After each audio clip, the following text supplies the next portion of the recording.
તો કંપની તરફથી કોઈ તમને ધમકી આપવામાં આવી છે ને, કોઈ અધિકારીઓ દ્વારા ધમકાવવામાં આવતા હોય કે એ પ્રકારનું?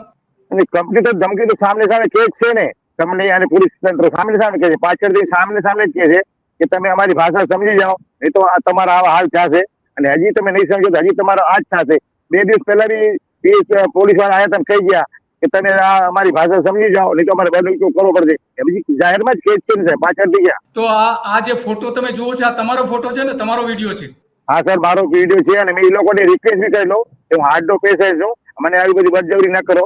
હું તમે કહેશો તો જ્યાં તમે કહેશો હાલત તૈયાર સુધી છે, તમારી વાત કોઈ માને રાખી નહીં અને ઉપજાવી કાઢે છે કે મને આપઘાત કરવા જતો. હું આપઘાત કરો સાહેબ કે જતો પહેલી વાર તમારે ખેતર ઉભો હતો, આ લોકોએ મીઠો મીઠો નાખીને બધું કહે છે કે આમ કરતો આમ કરતો. તમે જોઈ શકો છો, ખાડા પાછળ ઉભો હતો અને પાછી ખુરશીને ધક્કો માર્યો અને પછી ઉપજાવી કાઢ્યો ભાઈ આપણા કદાચ આપઘાત જતો સાહેબ, તો એને કે ટીયા તોડી કરવા તો કઈ કાનૂનમાં લખેલું નથી સાહેબ.